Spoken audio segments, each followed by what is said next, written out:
Okey, kelas. Kita sambung untuk bahagian 2. Okey, kali ini saya ambil soalan yang mudah dulu soalan nombor 6 Kita bincangkan soalan nombor 6. Okey, screen. Okey. Alright. Soalan ni dia berkaitan dengan apa kalau kamu tengok soalan ni 9 sebuah kilang. Okey. Kilang ni ada dua lah. Okey. Apa yang kamu kena tahu kat kilang ni dia ada dua. Apa dia? Okey. Yang pertama dia ada dia ada satu, dia ada akaun pengeluaran. Okey. Dan satu lagi adalah titik pulang modal. Okey. Ada dua ni yang kena kalau ada perkataan kilang ni sama ada dia buat akaun pengeluaran ataupun dia buat titik pulang modal. Okey. Kalau kamu tengok bawah ni dia ada kata kos berubah, kos tetap. Jadi automatik soalan ni adalah berkaitan dengan titik pulang modal lah. Okey. Jadi kalau soalan ni kalau nak senang kamu lebih detail, kamu teruslah tuliskan formula-formula yang kamu patut ingat kalau dapat macam ni terus tulis. Apa yang cikgu ajarkan tulislah. Yang pertama sekali adalah kos tetap kan, kos tetap, kos berubah seunit, okey. Kos tetap ni apa? Kos tetap ni adalah kos overhead, right? Kemudian kos berubah ni apa? Kos buruh, okey, dan juga buruh dan bahan langsung.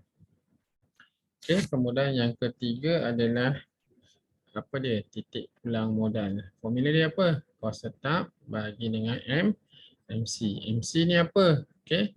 MC ni adalah kos tetap bagikan dengan harga jualan seunit tolak kos berubah seunit.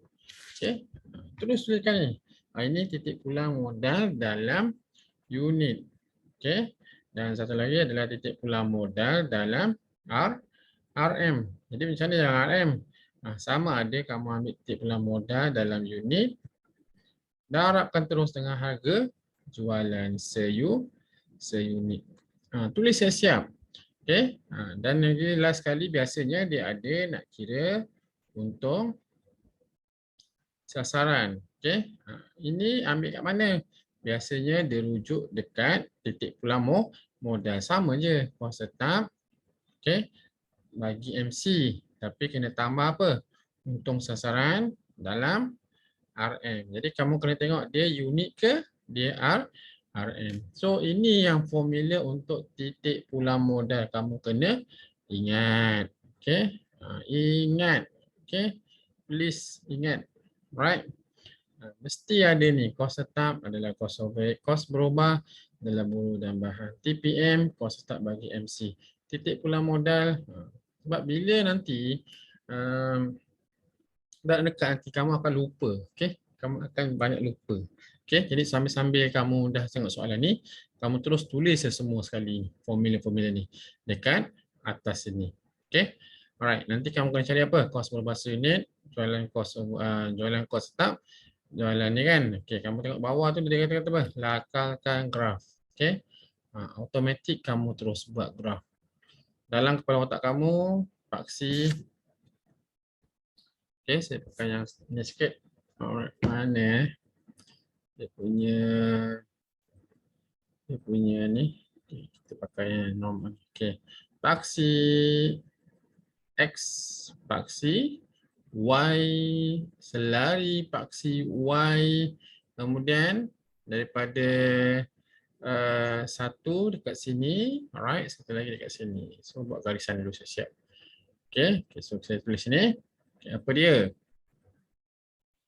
Okey, ini adalah RM, okey, kos dan juga hasil. Okey, yang ini adalah kuantiti ataupun unit. Okey, ini yang lupa kosong, mesti ada daripada kosong sini kosong sini. Kosong sini adalah harga jual. Daripada kosong adalah harga jualan ataupun hasil. Okey, ataupun hasil. Tulis siap-siap. Daripada sini, sorry.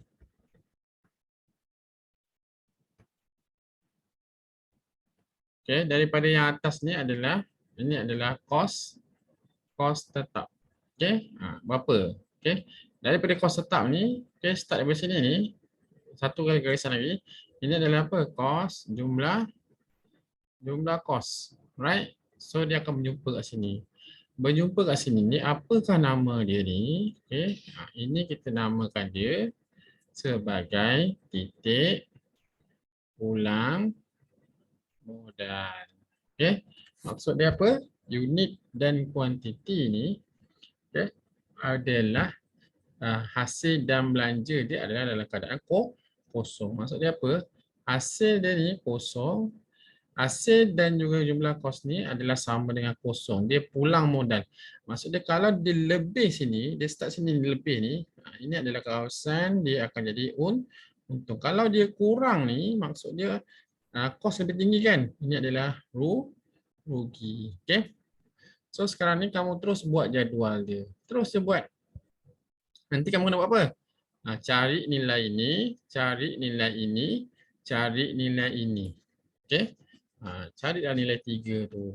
Bila ada 3 ni, complete kamu akan dapat 7 atau 8 markah. Nampak ni? 8 markah. Okay? Bila macam ini, kamu akan complete 7 atau 8 markah. Okay? Walaupun kamu hanya lakarkan je, tak ikut dia punya formula, ikut dia punya kalau ikut graf tu kan, kamu ada ikut 10, 10, 10, 10 kan? Tak payah pun tak apa. Okay, asalkan ada dia punya ni. Right? So nanti kamu carikan ini saya bincang sikit je lah. Okay, anda akan kira apa dia? Okay, ni saya nak cerita lagi. Okay, selain daripada yang kat sini ni, okay, selain daripada sini, okay, apa yang kamu kena ada adalah ni, adalah kamu punya dia akan bagi jadual macam ini. Kadang-kadang soalan ni dia bagi jadual. Cikgu dia tak bagi lah. Cikgu kos berubah seunit, harga jualan seunit tak bagi. Macam mana kita nak cari? Okey, jangan risau. Okey. Kita gunakan kaedah apa? Kaedah activity. Right. Apa dia activity? Okay, kita tulis sini. Yang pertama, okey, kalau dia ada bagi 2 tahun. Okey. Dalam bentuk jadual. Okey, dia ada bagi jumlah kos, dia ada bagi jumlah unit. Okey. Ini harga, ini jualan ni biasanya apa? Ini nak cari harga jualan. Okey, nak cari harga jualan seunit macam mana? Nak cari harga jualan seunit, maksud dia yang ini kamu kena bagikan dengan unit lah. 30,000, 330,000 bagikan dengan 66,000. Dapatlah harga jualan seunit. Okey, itu nak kira harga jualan. Okey, tetapi macam mana nak pula nak kira kos berubah seunit? Okey. Kalau nak kira kos berubah seunit, kamu kena gunakan kaedah ni lah. Okey, kos berubah. Saya cuba warna apa? Hitam. Okey, kos berubah seunit. Okey. Macam mana nak buat? Kamu kena gunakan aktiviti kaedah unit activity. Unit activity. Apa dia unit activity ni? Dia adalah naknya kos berubah seunit. Okey. Jumlah kos tertinggi tolak jumlah kos terendah. Okey, nanti kamu akan bagikan dengan unit tertinggi tolak unit terendah. Jadi kalau sini jumlah kos dia berapa? Ini yang paling tinggi 302. So tolakkan 302, tolakkan dengan 296. Kemudian bahagikan dengan unit. Unit adalah 66,000. Tolakkan dengan 64,000. Jadi kamu akan dapat kos berubah seunit. Okey. Mungkin dalam berapa ringgit ni? Dalam berapa sen apa tu? Kalau harga jualan kamu tak pastilah ni. Kita balik Saya tak pakai kalkulator. Kita dapatlah nilai ni. Kos berubah seunit. Okey, katalah dapat A. Okey, macam mana nak cari cost start pula cikgu? Cost start tak ada cikgu. Okey. Cost start pula tak ada. Okey, kamu tengok kat sini. Saya padam dulu kat sini. Ni jangan padam dulu. Sekejap. Kita sebab nak ni. Okey, kalau kos berubah seunit pula, nak cari macam mana? Kos berubah seunit. Sorry. Nak cari kos tetap pula. Okey, kamu kos tetap ni dia kena ada. Ini kamu tahu Okey, ini adalah kaedah dia. Nanti kesalin balik Alright, ini saya padam dulu. Sini.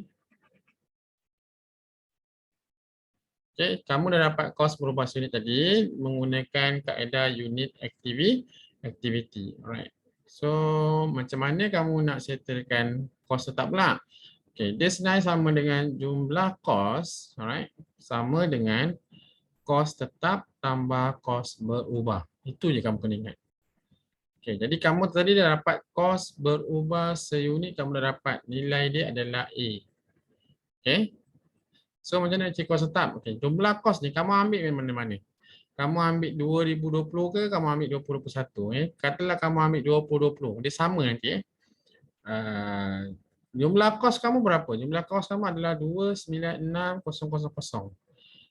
Kamu punya kos tetap apa? Kos tetap kamu adalah kosong. Kamu tak tahu X kan? Kos berubah kamu berapa? Kamu hanya dapat nilai kos berubah seunit je. A kan? Betul? Nanti kamu kena darabkan dengan kamu punya unit lah.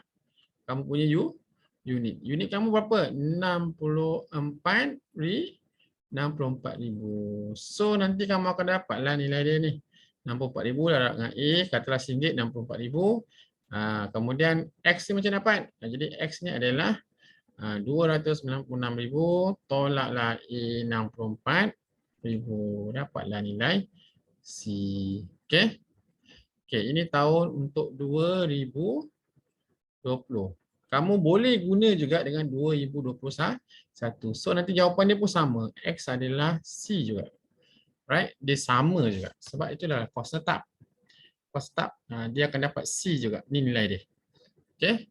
Masukkan nilai dia C. Okey. Alright. Dah dapat. So kamu nak buat apa lagi? Bila nak cari ni, ulang balik bila dah dapat kos tetap, barulah kamu dapat titik pulang modal. Okey. Berapa titik pulang modal? Carilah kamu punya titik pulang modal. Okey. Formula. Buat formula dulu.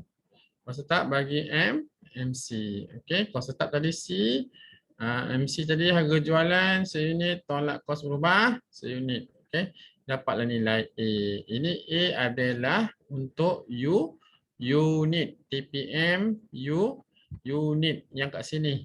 Ni A ni. Kamu kena buat kat sini. Ni A.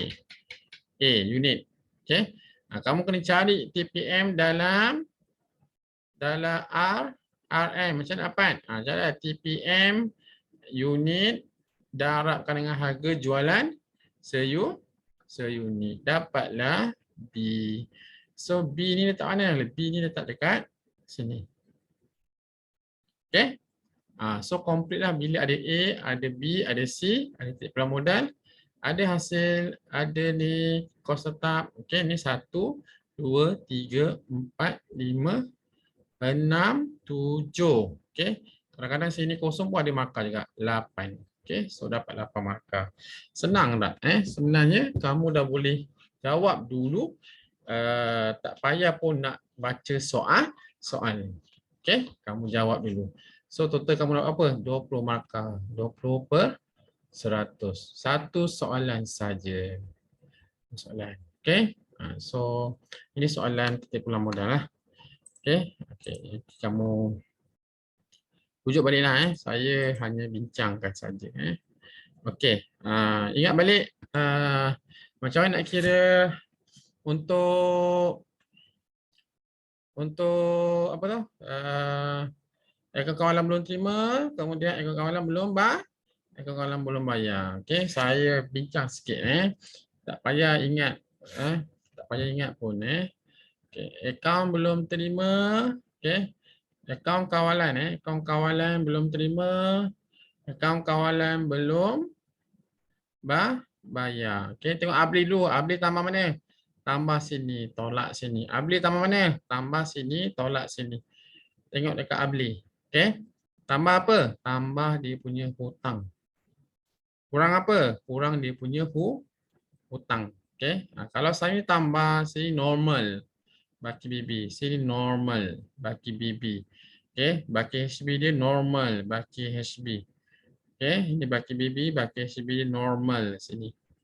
Okey, so kena buat dia punya imbangan dia. Okey. Jadi apakah yang dia masukkan kat sini? Tambah hutang.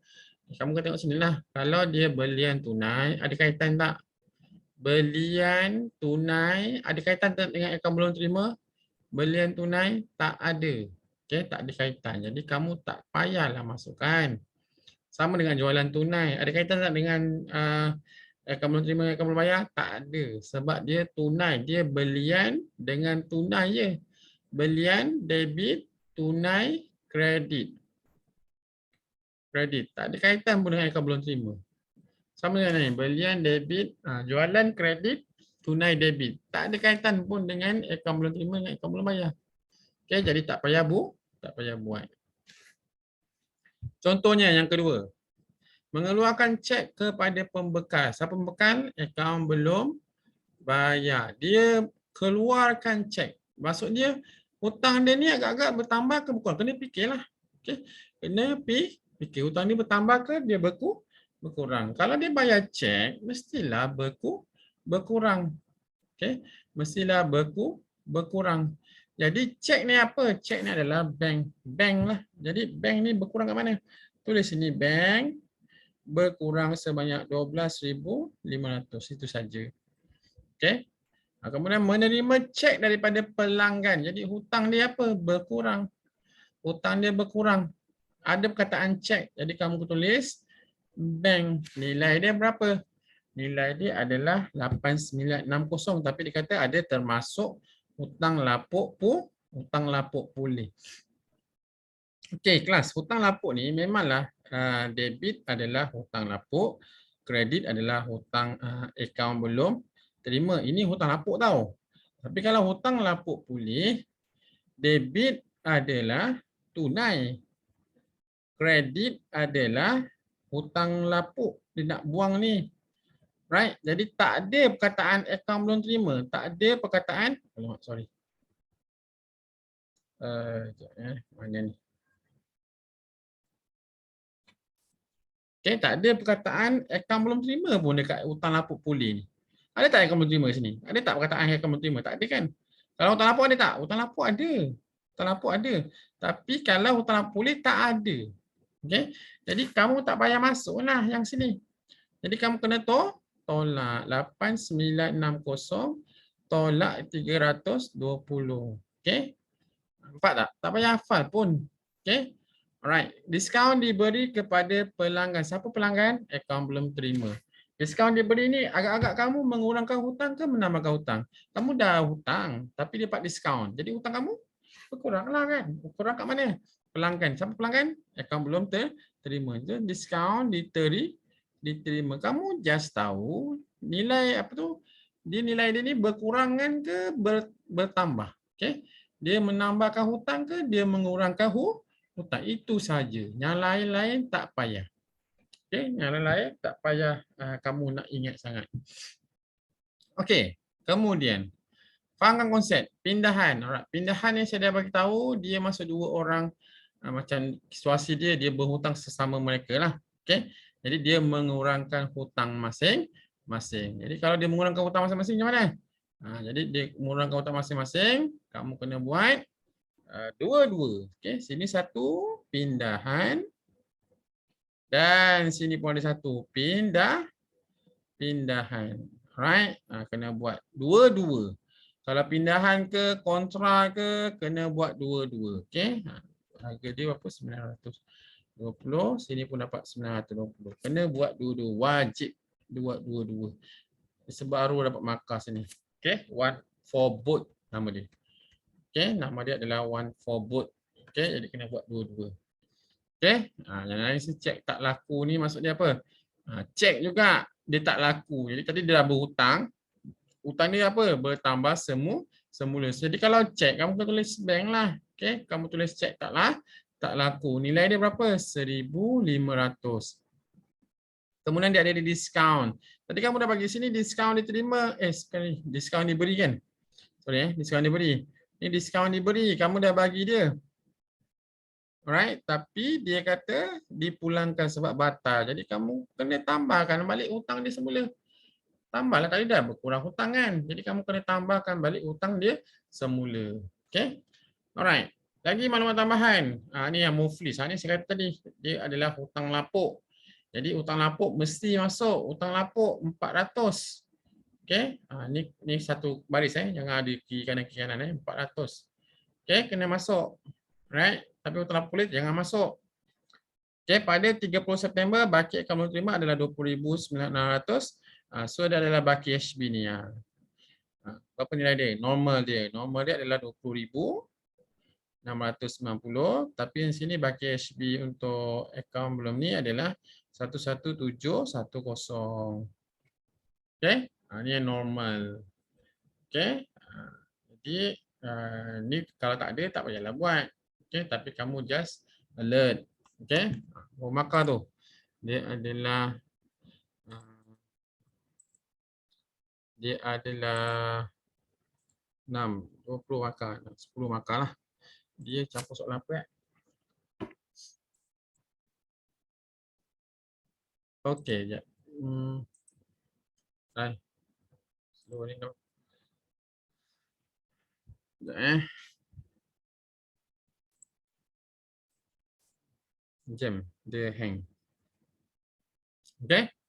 So ingat akaun belum terima ni kawan-kawan kalau keluar ni pun salah satu benda yang agak senanglah pelajar dapat markah tapi pelajar ada yang kurang satu lagi saya nak beritahu kamu kalaulah dia kata apa tu dia kata ni janganlah kamu buat terus penuh-penuh ni okey contohnya mengeluarkan cek kepada pembekal kan akaun belum bayar dia mengurangkan hutang okey menambahkan hutang mengurangkan hutang sini okey alright dia kata apa mengeluarkan cek kepada pembekal kamu pun tulislah mengeluarkan cek kepada pembekal. Tolonglah jangan buat macam gini. Walaupun betul tapi salah. Tak ada pun akaun menerima cek daripada pelanggan. Diskaun diberi kepada pelanggan. Tak ada pun dekat sini dia kata akaun diskaun diberi kepada pelanggan. Janganlah tulis penuh-penuh Tulis satu saja. Tulis akaun dia saja. Okey. So saya ingatkan sekali lagi. Okey kepada semua pelajar saya Okey. Settle. Oh dia apa tadi? 5 Oh 5B. Kita tengok 5A. 5A buat apa? 5A dia suruh buat syarikat. Okey, syarikat. Okey, syarikat apa? Kenapa? Syarikat ni okey, hitungkan modal diterbitkan dibayar penuh. Okey, modal terbit apa? Dia terdiri daripada ni Ni ayat penting Okey, share pertama RM2.5, 6,000 share biasa, RM1.5 share. Dia apa? Terbitkan share. Jadi kamu tulislah modal diterbitkan. Modal diterbitkan. Okey. Formula dia apa? Formula dia adalah unit share biasa dulu share biasa. Share biasa unit modal share biasa darabkan dengan nilai share. Right? Okay, share keutamaan ataupun kamu tulislah. Okay, unit share biasa berapa? 650,000 kalikan dengan nilai share dia adalah RM1.5. RM dalam unit dapatlah RM berapa? Okay, 800 ke something. Right? Share keutamaan unit modal share keutamaan darabkan dengan nilai share. Okay. Okey, nilai share berapa? Share keutamaan kamu adalah 400,000. Darabkan dengan nilai share kamu adalah RM2.50. Itu saja. Okey. Kemudian hitungkan dividen 6% share keutamaan dan share biasa bagi tahun 2018 dan 20 lah. Jadi kalau macam ini, kamu buat kotak lagi. Buat macam ni. Buat kotak lagi satu lagi. Okey. Dividen share keutamaan kena bagi dulu. Okey. Satu lagi adalah dividen share biasa. Okey. Sekarang ni kamu tengok sini. Ini adalah share keutamaan kamu ni. Okey. 400 kali RM2.50. Berapa ni? 400 kali RM2.50 apa? 1 juta. 400,000. Macam tu lah 1 juta ke 110,000 Okey. Jadi dia ni kena dapat dulu dividen dia. Okey. Barulah share biasa dibayar. Okey, contoh dia Contohnya saya kira lah takut salah. Sekejap. Okey, saya kira sini. Okey, katalah share keutamaan kamu 400,000. Okey, 400,000 darabkan dengan RM2.50. So kamu dapat berapa ni? 1 juta. 1 juta. 1 juta 10 juta ni. 1, 2, 3, 1 juta. Okey. Itulah. Okey, 1 juta. Alright. Bila kamu dapat 1 juta, right? Dividen kamu kira, kalau nak kira dividen macam mana? Okay. Dividen dia kalau kira, contoh sini dividen, kalau kira dividen, okay, modal share keutamaan darabkan dengan dividen share keutamaan darabkan dengan peratus dividen. Okay, modal share keutamaan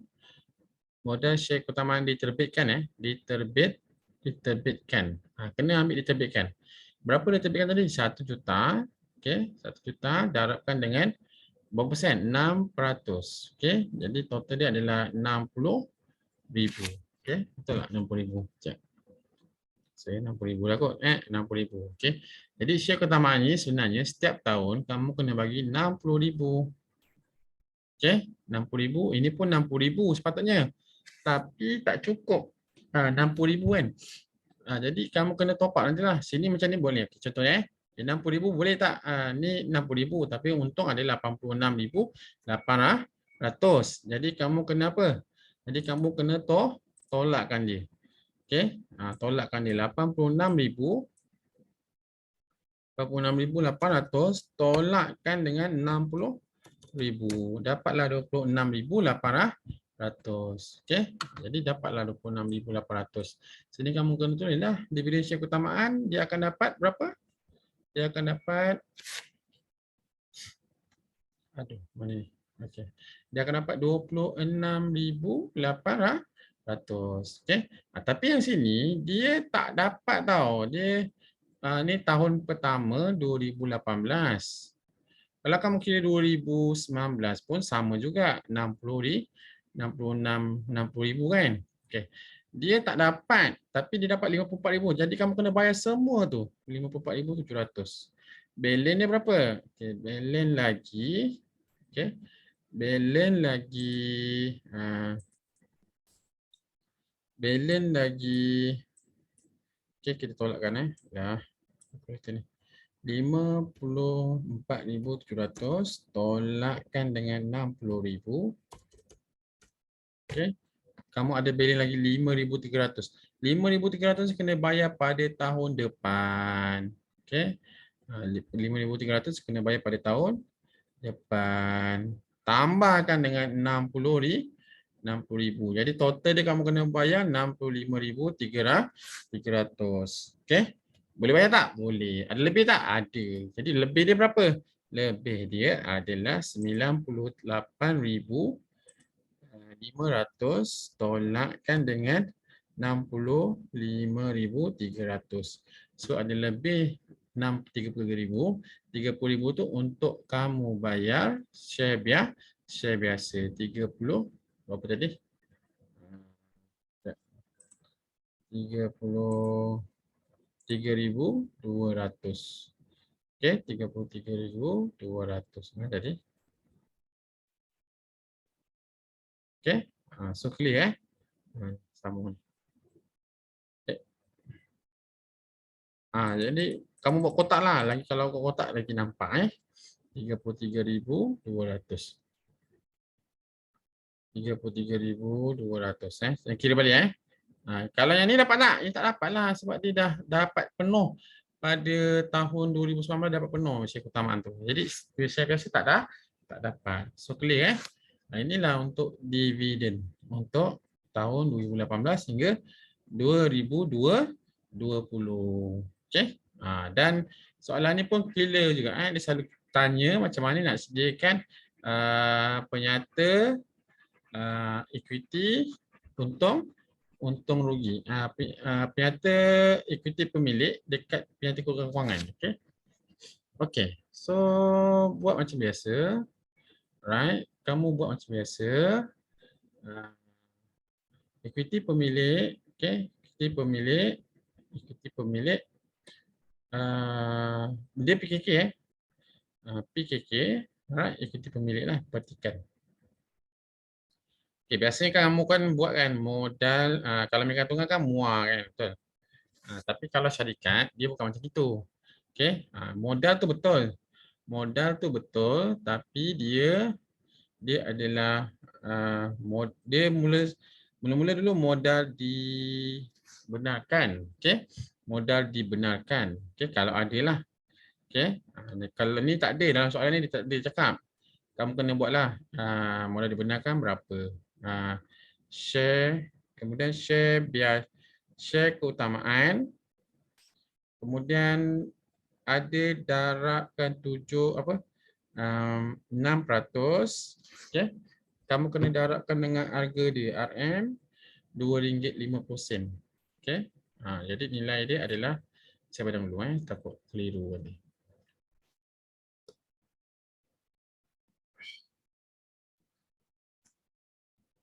Jadi nilai dia adalah share keutamaan 5% darab RM2. Sorry. Apa tu? Ya. Okay, share keutamaan. Katalah ada, dia tak ada tau. Ni dia ada modal terbitkan jadi. Dia benarkan tak ada. Jadi unit dia, okay, darabkan dengan nilai share. Kamu buat situ nilai share. RM berapa ringgit. Dapatlah 20 juta. Contoh share biasa. Okay, unit darabkan dengan nilai share dia RM berapa. Contoh. Right? Kemudian kamu kena buat apa? Modal diterbitkan. Ini ada. Jadi kamu kena buat share keutamaan. Macam ni penuh Share keutamaan 400,000. Okay, alias RM2.50 sama dengan 1 juta. 1 juta. Macam ni. Ini yang complete full mark 1 markah. Okay, yang kedua, share biasa 650,000 alias RM50 dapat nilai dia adalah, jangan begini lah katalah dapat 1 juta juga kan. Okay, 1 juta. So total dia adalah 2 juta. Okay. Ini kena tulis ni. 1, 2, 3. Ni biasanya 3 markah. Sini dia 2 markah kan. Tapi ada yang dapat 3 markah dari sini. Okay, yang akhir ni pun ada markah juga. Okay, clear Right, ni syarikat. Okay, habis syarikat. Okay. Okay. So, clear. Apa lagi? Okay. Saya rasa 4, 5, 5, 6 dah settle. Okay. Soalan 4 4 apa? Buku catatan pertama. Okay. 4 buku catatan pertama dengan nilai. Okay, PKK. Milikan tunggal Okay, yang ini saya harap kamu boleh jawab kita pergi kat sini. Ni Cuba buatlah dulu. Kamu buat dulu. Yang mana? Soalan ni. Kalau besok sempat saya bincang soalan ni. Okey, dah pukul 12.38 pagi. Okey. So saya bincang soalan 2 lagi ni. 3 tadi dah settle. 3 dengan 4 lah belum. Tak sempat. Okey, so itu saja untuk hari ni. Kita sambung pada hari esok lah untuk kelas.